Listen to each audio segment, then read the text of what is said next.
Dear students, again welcome to my today's class. You know already I have taken two classes for you on the topic cell and its structure that belong in biology part 1.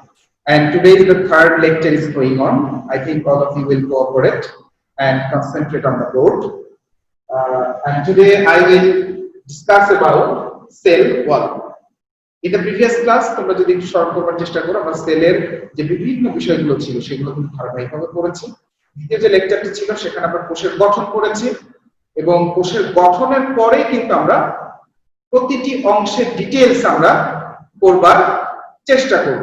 সেক্ষেত্রে এখানে আজকে আমরা পড়ব cell wall. তাহলে ছোট করে আমরা একটা কোষ একটু এঁকে নিই। ছোট করে একটা কোষ যদি আমরা এঁকে নিই তাহলে আমাদের একটু বুঝতে সুবিধা হবে। বিভিন্ন আকৃতির কোষ কিন্তু আমরা দেখেছি, তার মধ্যে এটি এক ধরনের কোষ এবং চারপাশে এই স্ট্রাকচারটি আছে। তাহলে এই কোষের যদি আমরা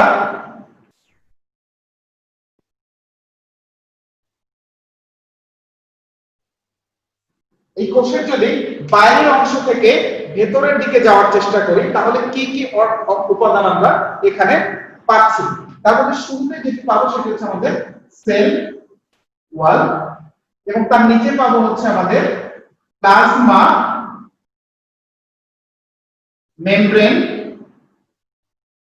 এবং কোষের ভেতরে গিয়ে আমরা প্রোটোপ্লাজম পাচ্ছি এবং প্রোটোপ্লাজমের মধ্যে basically we are getting two parts, one is cytoplasm and another is nucleus.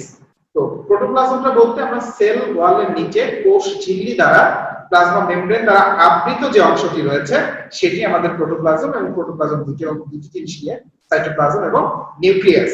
তাহলে এখন আমরা যেহেতু শুধু সেল ওয়াল নিয়ে আলোচনা করব সুতরাং ইন ডিটেইলস আমরা পড়ব না। তাহলে এটি বোঝার জন্য আমি এই অংশটুকু মুছে দিচ্ছি, যেহেতু আমরা সেল ওয়াল করব শুধু ওয়ালটাই রেখে দিব এখানে, বাকি অংশটুকু আমাদের বোঝার সুবিধার্থে মুছে দিচ্ছি। এমনকি প্রাসঙ্গিকভাবে আমরা প্লাজমা মেমব্রেনটিও এখানে রাখবো না, আমরা শুধুমাত্র সেল ওয়ালটা এখানে রাখবো এবং এটি কিন্তু একটি দাগের মতো দেখা যাচ্ছে, আসলে মাইক্রোস্কোপের নিচে দেখলে কিন্তু এটি ভিন্নভাবে দেখা যাবে। সেই স্ট্রাকচারটি আমরা এখানে দেখব। এটি বোঝার জন্য দুটি জিনিস আমাদের লাগবে, একটি হচ্ছে আমাদের মাইক্রোস্কোপ, আরেকটি হচ্ছে আমাদের নিজেদের একটি অভিনিবেশ বা মনোযোগ। এই দুটি জিনিস গুরুত্বপূর্ণ। তো মাইক্রোস্কোপটা বা অণুবীক্ষণ যন্ত্র কম বেশি আমরা সবাই জানি, বিশেষ করে আমরা যারা বায়োলজিতে পড়াশোনা করবো, ইন ফিউচার আমরা যারা মেডিকেল সায়েন্সে পড়বো তাদের জন্য মাইক্রোস্কোপ আজীবনের একটি সঙ্গী হয়ে থাকবে। কারণ কোনো কিছু যদি আমরা একদম সূক্ষ্মভাবে দেখতে চাই তাহলে কিন্তু মাইক্রোস্কোপের কোনো বিকল্প নেই এবং এই মাইক্রোস্কোপের নিচে যদি আমরা একটি কোষকে দেই তাহলে কোষটা কেমন দেখা যায় সেই গঠনের মধ্যে কিন্তু আমরা পড়েছি। তাহলে আমরা আজকে সেল ওয়ালটিকে দেখব। সেল ওয়ালে একটি দাগ দেখা যাচ্ছে, কিন্তু মাইক্রোস্কোপের নিচে যদি আমরা এই দাগটি রাখি তাহলে এই দাগটি কিন্তু অনেক বেশি বড় দেখা যাবে, এটি ম্যাগনিফাই করবে অনেক গুণ। এটি যদি অনেক গুণ বড় হয় তাহলে এটি এইরকম মোটা হয়ে যেতে পারে। অর্থাৎ শুরুতে সেল ওয়ালটি দাগের মতো ছিল, মাইক্রোস্কোপের নিচে আমরা যখন দিলাম তখন এটি কিন্তু একটু মোটা দেখা গেল। আমরা যদি নরমাল আমাদের হেয়ার সেটি যদি মাইক্রোস্কোপের নিচে দেই সেটি কিন্তু অনেক মোটা দেখা যাবে। আমরা টেলিভিশন অনেক সময় চুলের অ্যাড দেখি, চুল কিন্তু অনেক মোটা বা বড় করে দেখানো হয়, এটি কিন্তু ম্যাগনিফাই করা। ঠিক আছে, তাহলে এটি হচ্ছে আমাদের সেল ওয়াল, যেটিকে আমরা মাইক্রোস্কোপের নিচে বড় করেছি। এখন আমরা আসি সেল ওয়ালের কোন কোন জিনিসগুলো আমরা আজকে এখানে বেসিক্যালি পড়ব। সেটি হচ্ছে আমাদের এটির ভৌত গঠন, কোষ প্রাচীরের ভৌত গঠন, যেটিকে আমরা বলছি ফিজিক্যাল স্ট্রাকচার। 2 নম্বরে পড়ব আমাদের হুপ এলাকা। আরেকটি জিনিস আমরা করব, রাসায়নিক গঠন কোষ প্রাচীরের। আরেকটি জিনিস হলো কোষ প্রাচীরের সূক্ষ্ম গঠন আর কোষ প্রাচীরের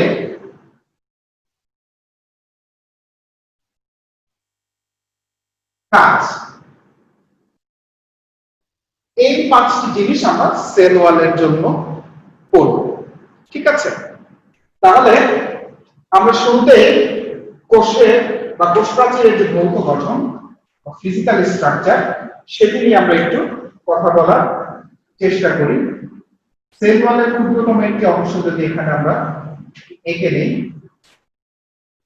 যেটা মাইক্রোস্কোপের নিচে ম্যাগনিফাই করা, তাহলে এখানে বেসিক্যালি 3টি পার্ট থাকবে কোষ প্রাচীরের, যার মধ্যে মাঝখান বরাবর যদি আমরা একটু পুরু করে এঁকে নিই, সেটি হচ্ছে আমার মধ্য পর্দা, ঠিক আছে? যেটাকে আমরা বলছি মিডল ল্যামেলা বা মিডল ল্যামেলি, যে কোনো ভাবে বলা যায়। ঠিক মধ্য পর্দার পাশেই বাইরের দিকে কিন্তু আমরা যাচ্ছি, সবকিছু কিন্তু ভেতরে, কোষের বাইরের দিকে যাচ্ছি। এইখানে যে অংশটি থাকবে সেটি সুবিধার্থে একটু ভিন্ন করে আঁকলাম, সেটিকে আমরা বলছি প্রাইমারি ওয়াল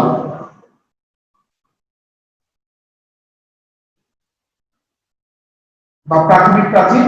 ঠিক এটির পাশে যেটি থাকছে সেটি হচ্ছে আমার সেকেন্ডারি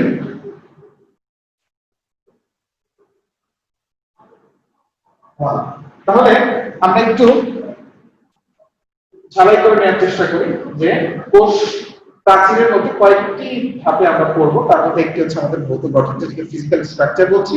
সেই ফিজিক্যাল স্ট্রাকচার যখন আমরা একটি কোষকে ম্যাগনিফাই করছি মাইক্রোস্কোপের নিচে, তার 3টি অংশ দেখা যাচ্ছে। তার মধ্যে একটি হচ্ছে আমাদের মধ্য পর্দা মিডল ল্যামেলা, তারপরে হচ্ছে আমাদের প্রাইমারি ওয়াল এবং আরেকটি হচ্ছে সেকেন্ডারি ওয়াল। এটি কিন্তু সব বাইরের দিকে, বাকি অংশগুলো কিন্তু কোষের ভেতর, ঠিক আছে? এবং এই মধ্য পর্দা থেকেই কিন্তু আবার এই প্রাইমারি ওয়ালটি তৈরি হচ্ছে, এবং যেখানে আমাদের যে সেলুলোজ হেমিসেলুলোজ, যখন আমরা সেল কেমিস্ট্রি করব তখন কিন্তু আমাদের এই বিষয়গুলো পরিষ্কার হয়ে যাবে। কার্বোহাইড্রেট অংশের মধ্যে কিন্তু আমাদের starch, cellulose, pectin, amylopectin, amylose, এই বিষয়গুলো ক্লিয়ার হয়ে যাবে, ঠিক আছে? তাহলে এটি হচ্ছে আমাদের ভৌত গঠনের মূল 3টি জায়গা বা মূল 3টি বিষয়। পরবর্তীতে যেটি চলে আসছে সেটি হচ্ছে আমার কূপ এলাকা। এটি আমরা একটু দেখব। কূপ এলাকা, যেটিকে আমরা ইংরেজিতে বলছি পিট ফিল্ডস বা পিট এরিয়া। কূপ বলতে আমরা কিন্তু সবাই কম বেশি বুঝি, একদম বাংলা গ্রামীণ বাংলা ভাষায় যদি বলি কুয়া, কিন্তু বায়োলজির ক্ষেত্রে আমরা এটাকে ব্যবহার করব হচ্ছে ছোট একটি গর্ত, হোল বা হচ্ছে ছোট একটি ছিদ্রের মতো জায়গা, যেটি আমাদের সেল ওয়ালে থাকবে। এখন এখানে সেল ওয়ালের যে অংশটুকু, এরকম যদি আরেকটি অংশ বা আরেকটি কোষ যদি আমরা এখানে দিয়ে দিই, এটিও কিন্তু একটা মিডল ল্যামেলা থাকে, এটিও কিন্তু প্রাইমারি এবং এদিকে কিন্তু সেকেন্ডারি থাকবে, তিনটা জিনিস থাকবে। এই যে দুটো কোষ, এই কোষের মাঝে যে আমার একটি গর্ত বা একটি ছিদ্র দেখা যাচ্ছে, এটিকে কিন্তু আমরা বলছি পিট ফিল্ড, ঠিক আছে? এটি হচ্ছে আমাদের পিট ফিল্ড বা কূপ এরিয়া বা কূপ এলাকা। এবং এই কূপ এরিয়ার কিন্তু অনেক কাজ আছে, গুরুত্বপূর্ণ কাজ আছে। আর এই কূপ এরিয়ার বিষয়টি চলে আসলে যে বিষয়টি প্রসঙ্গক্রমে চলে আসে একটি শব্দ, সেটি আমরা একটু লিখে নিই। সেটি হলো প্লাজমোডেসমাটা।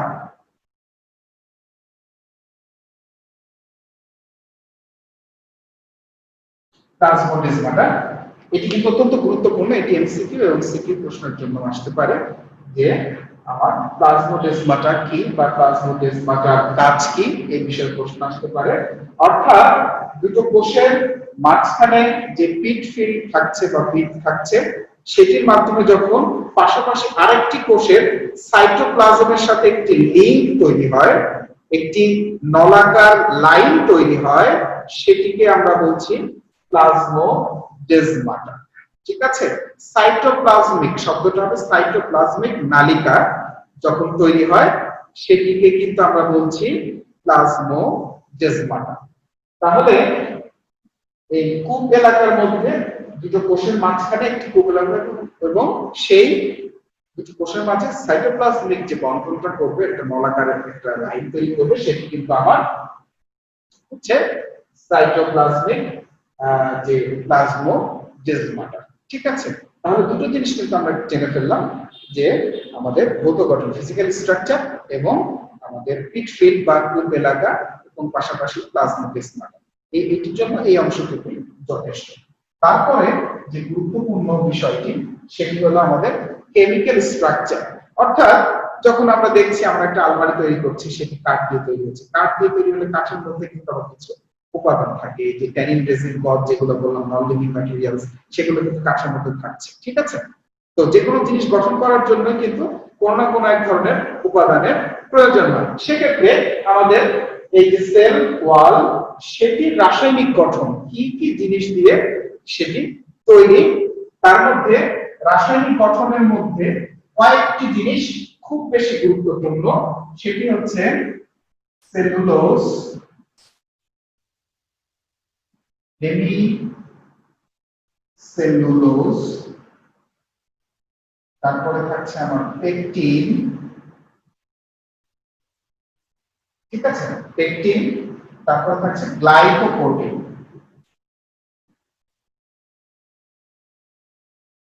এই চারটি জিনিস বেসিক্যালি আমার রাসায়নিক গঠনের মধ্যে থাকছে। তাছাড়া কিউটিন এবং সুবেরিন এইগুলো থাকছে। এই নামগুলো তোমাদের কম বেশি পরিচিত, কারণ সায়েন্সের যারা আমরা পড়েছি এই শব্দগুলো কোনো না কোনো ভাবে আমাদের কাছে চলে আসে, কিন্তু আমরা যখন সেল কেমিস্ট্রি পড়বো তখন কিন্তু এগুলো ডিটেইলস পড়ানো হবে। তারপরও আমি একটু একটু করে ধারণা দেওয়ার চেষ্টা করছি যে একটি সেল ওয়াল কেমিক্যালি কি কি উপাদান দিয়ে তৈরি হতে পারে। তার মধ্যে হচ্ছে cellulose, hemicellulose, pectin, glycoprotein, cutin, suberin.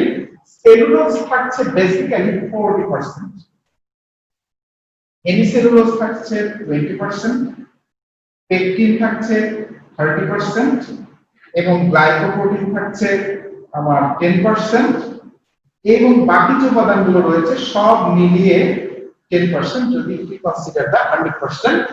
তাহলে সেলুলোজ এটি আমরা সেল কেমিস্ট্রির মধ্যে যখন আমরা স্টার্চ সেলুলোজ পড়বো সেখানে আলফা ডি গ্লুকোজ, বেটা ডি গ্লুকোজ যে বন্ধনগুলো আছে, ব্রাঞ্চিং হচ্ছে, কখন অ্যামাইলোজ হচ্ছে, কখন পেকটিন হচ্ছে, তখন জানা যাবে। তবে এতটুকু জানলেই হবে যে এটি এক ধরনের পলিস্যাকারাইড এবং সেটি হচ্ছে সেলুলোজ, যেখানে মনোমারটা হচ্ছে আমাদের বেটা ডি গ্লুকোজ এবং সেল ওয়ালে সেলুলোজটা অনেক বেশি পরিমাণে থাকে। যার কারণে মজার একটি তথ্য দিয়ে রাখি যে আমরা কিন্তু যেটা প্রাণী আছে এবং আমরা অর্থাৎ জীবজন্তু আছে আমাদের মধ্যে কিন্তু এই পার্থক্যটি রয়েছে যে আমরা কোনটি হজম করতে পারছি আর কোনটি হজম করতে পারছি না, কারণ এই সেলুলোজ ব্রেকডাউনের জন্য যে এনজাইমটা দরকার সেটি অনেক ক্ষেত্রে কিন্তু অনুপস্থিত থাকে। তাহলে বেশি পরিমাণে আছে আমাদের সেলুলোজ সেল ওয়ালের ক্ষেত্রে এবং 20% আছে হেমিসেলুলোজ। সেলুলোজের সাথেই এক ধরনের একটি আলাদা একটি অংশ আছে যুক্ত থাকে, সেটি হচ্ছে আমাদের হেমিসেলুলোজ, যেটি 20%। তার মানে almost we are getting 60% of the cell wall is made up of cellulose. Basically cellulose, it's the derivatives of cellulose, that's hemicellulose, and another one is pectin. Pectin এটিও কিন্তু কার্বোহাইড্রেটের মধ্যে যে আমাদের পলিস্যাকারাইড গুলো আছে সেখানে এই জিনিসটা পড়ানো হবে যে কখন আমাদের শাখাগুলো হচ্ছে কখন শাখাগুলো হচ্ছে না, আমরা এই ডিটেইলস করব। গ্লাইকোপ্রোটিন, এখানে দেখা যাচ্ছে যে প্রোটিনের সাথে গ্লুকোজ থাকছে, সেটিও কিন্তু এক ধরনের কার্বোহাইড্রেট এবং সেটি কিন্তু আমাদের সেল ওয়ালে থাকছে, সেটিও অলমোস্ট 10%। তাছাড়া কিউটিন, সুবেরিন, এই ধরনের আরো কিছু আমাদের উপাদান আছে যেগুলো এখানে থাকবে, ঠিক আছে। তাহলে আমরা একটু কেমিক্যাল স্ট্রাকচারটা সেল ওয়ালের দিকে নিয়ে চেষ্টা করি। এখানে বেসিক্যালি সেলুলোজ থাকবে, পাশাপাশি hemicellulose, pectin, glycoprotein, cutin, suberin, এগুলো ইন ডিটেইলস আমরা যখন সেল কেমিস্ট্রি করব তখন কিন্তু আমরা এখানে কার্বোহাইড্রেটের মধ্যে দেখবো আমাদের মনোস্যাকারাইড, অলিগোস্যাকারাইড, পলিস্যাকারাইড, ডাইস্যাকারাইড, এবং পলিস্যাকারাইডের মধ্যে কিন্তু আমাদের স্টার্চ চলে আসবে, সেলুলোজ চলে আসবে, যার মনোমানে সেটা আমরা বেটা ডি গ্লুকোজ কখন বলছি, আলফা ডি গ্লুকোজ কখন বলছি, ঠিক আছে। সেই বিভিন্ন বন্ধনের ব্যাপার আছে সেখানে, সেটা আমরা দেখার চেষ্টা করব। তারপরে আমরা চলে আসি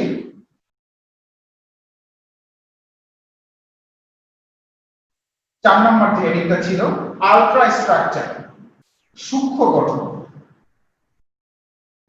কোষপ্রাচীরের সূক্ষ্ম গঠন বা আলট্রা স্ট্রাকচার, ঠিক আছে। স্ট্রাকচার, আলট্রা স্ট্রাকচার, সেটি একটু দেখি। অর্থাৎ সূক্ষ্মাতি সূক্ষ্মভাবে যদি আমরা বিবেচনা করি কেমিক্যাল স্ট্রাকচারের পরেও কি কি দিয়ে এই গঠনটি হতে পারে, তার সাথে কয়েকটি শব্দ এখানে যুক্ত হয়ে যাবে এটি বোঝার জন্য। মাইসেলি, মাইক্রোফিব্রিল,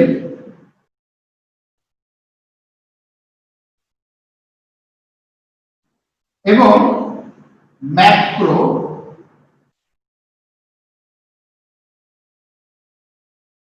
ফিব্রিল।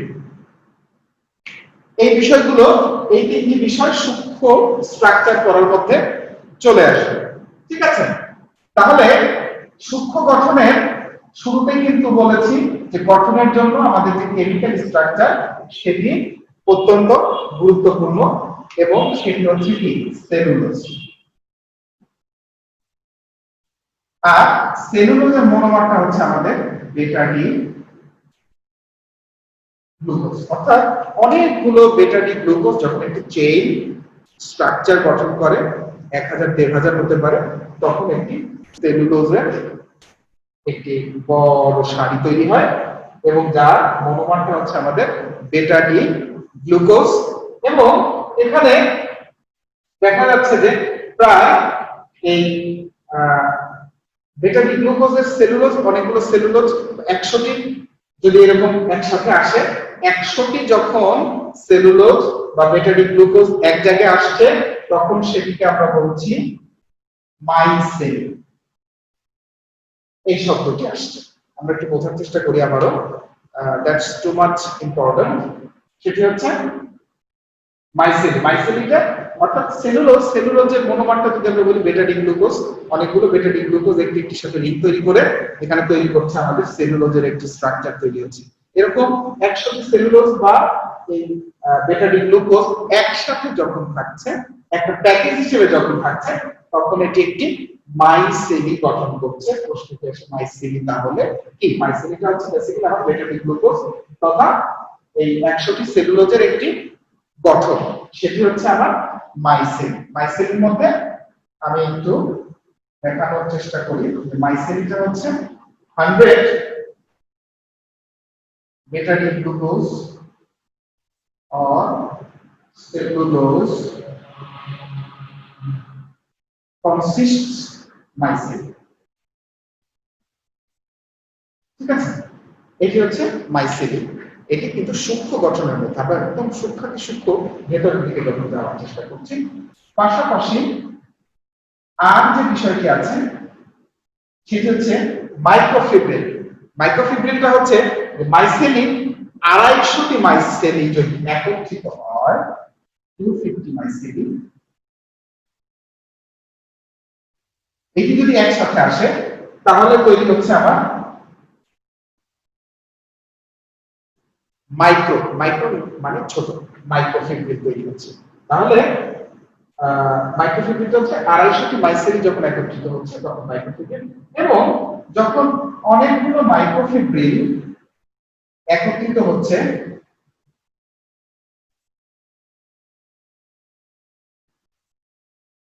তখন কিন্তু এটি একটি ম্যাক্রোফিব্রিল তৈরি করছে।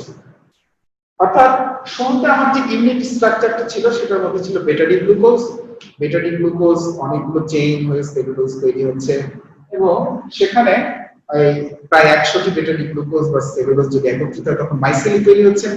250টি মাইসেলি যখন একত্রিত হচ্ছে তখন একটি মাইক্রোফিব্রিল তৈরি হচ্ছে, এবং অনেকগুলো মাইক্রোফিব্রিল যখন তৈরি হচ্ছে তখন একসাথে ম্যাক্রোফিব্রিল তৈরি হচ্ছে।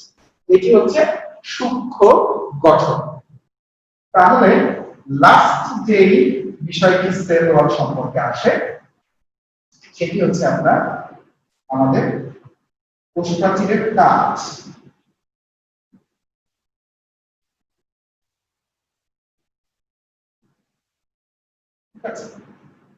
কোষপ্রাচীরের কাজ নিঃসন্দেহে এটি একটি এনডিকে এবং এটি একটি গুরুত্বপূর্ণ কাজ আছে। সেটি হচ্ছে যে বাহ্যিক যে বিভিন্ন ধরনের আঘাত আছে সেটি থেকে কোষকে রক্ষা করা, কোষের আকৃতি ঠিক রাখা, তারপরে হচ্ছে মেটাবলিক যে অ্যাক্টিভিটি আছে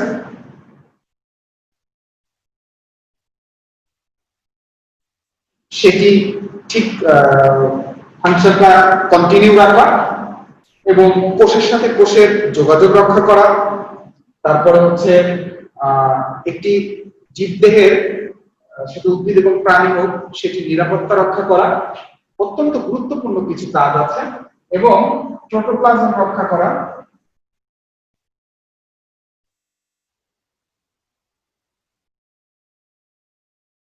এটি হচ্ছে কোষ প্রাচীরের কাজ। তাহলে আমরা কোষ প্রাচীরের যে বিষয়বস্তুগুলো আছে সেটি যদি আমি একটু রিভিউ করি, যে আমাদের কোষ প্রাচীর যখন স্পেসিফিক করব তখন 5টি জিনিস 5টি টাইটেলে আমরা এটি করার চেষ্টা করব। তার মধ্যে একটি হচ্ছে আমাদের ভৌত গঠন, একদম বাহ্যিকভাবে দেখতে কেমন হয় সেটি, এবং পাশাপাশি আমরা পুপ এলাকা থাকবে যেটাকে আমরা বলছি পিট ফিল্ড বা পিট এরিয়া, এটি একটি কেমিক্যাল স্ট্রাকচার থাকবে, রাসায়নিক গঠন কি দিয়ে এটি তৈরি হচ্ছে, সূক্ষ্ম গঠন, রাসায়নিক গঠন তো আমরা জানলাম, কিন্তু সূক্ষ্মাতি সূক্ষ্মভাবে কি কি মলিকিউলস দিয়ে এটি তৈরি এবং সূক্ষ্মভাবে এর গঠনটা কেমন, এবং আরেকটি হচ্ছে আমাদের কোষ প্রাচীরের কাজ। এই 5টি টাইটেলের উপরে আমরা কিন্তু এই ক্লাসটি কন্ডাক্ট করছি। তাহলে আমরা এখানে কোষ প্রাচীরের মধ্যে গুরুত্বপূর্ণ যে তথ্যগুলো আছে সেগুলো আমরা একটু বুঝবো।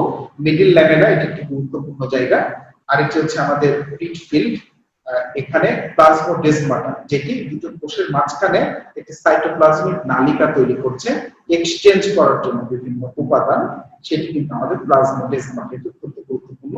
কেমিক্যাল স্ট্রাকচারের মধ্যে যেটি গুরুত্বপূর্ণ সেটি হচ্ছে কি কি উপাদান দিয়ে তৈরি হচ্ছে, তার মধ্যে সেলুলোজ, হেমিসেলুলোজ, তারপর হচ্ছে আমাদের পেকটিন, গ্লাইকোপ্রোটিন, কিউটিন, সুবেরিন, এই উপাদানগুলো রয়েছে, যার মধ্যে সবচেয়ে বেশি পরিমাণে আছে সেলুলোজ।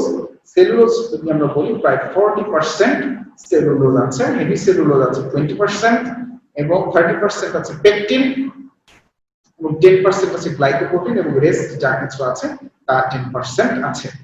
তার মানে আমরা উদ্ভিদ কোষের সেল ওয়ালটি বেসিক্যালি সেলুলোজ নির্ভর, সেটি আমাদের জানতে হবে। সূক্ষ্ম গঠন যখন আমরা দেখছি সেই সূক্ষ্ম গঠনের মধ্যে গুরুত্বপূর্ণ তথ্যটি হচ্ছে যে আমাদের এখানে যে আমরা পলিস্যাকারাইড দেখেছি সেলুলোজ, কিন্তু সেখানকার যে মনোমার সেটি হচ্ছে আমাদের পলিমার থেকে যে মনোমার বেটা-ডি গ্লুকোজ, সেটি অনেকগুলো একসাথে হয়ে সেলুলোজের চেইন তৈরি করছে, এবং বেটা-ডি গ্লুকোজ 100টি বা সেলুলোজের 100টি যে স্ট্রাকচার পাশাপাশি থাকলে একটি মাইসেলি গঠিত হয়েছে, এবং সেই মাইসেলি থেকে আমরা প্রায় 250টি মাইসেলি যদি একত্রিত হয় তখন কিন্তু আমাদের সেটি মাইক্রোফিব্রিল, অনেকগুলো মাইক্রোফিব্রিল হলে সেখানে ম্যাক্রোফিব্রিল তৈরি হচ্ছে। তাহলে শেষ যে আলোচনার বিষয়টি থাকে সেটি হচ্ছে আমাদের কোষ প্রাচীর। কোষ প্রাচীরের কাজ, কোষ প্রাচীরের কাজ কি অত্যন্ত গুরুত্বপূর্ণ। কোষ প্রাচীর কারণ প্রোটোপ্লাজম রক্ষার জন্য এটি অত্যন্ত গুরুত্বপূর্ণ কোষ প্রাচীর। পাশাপাশি এটির যে একটি আকৃতি রয়েছে সেটি, তারপরে এই সেল ওয়াল ভেতরের যে মেটাবলিক অ্যাক্টিভিটি গুলো আছে সেটিকে খুব সুন্দরভাবে সম্পূর্ণ হতে সাহায্য করে এবং এর ভেতরে যে উপাদানগুলো আছে সেটিকে রক্ষা করে। এটি হচ্ছে আমাদের কোষ প্রাচীরের কাজ। এই হচ্ছে আমাদের টোটাল আমাদের সেল ওয়াল সম্পর্কে আমরা জানলাম। তাহলে আমরা 3টা লেকচারকে যদি একটু সমন্বয় করি তাহলে আমাদের প্রথম যে আলোচনার টপিক বা 1 নম্বর যে অধ্যায়টি নিয়ে আমরা পড়ছি বায়োলজি পার্ট 1 এ উদ্ভিদ বিজ্ঞানের অংশে কোষ এবং এর গঠন।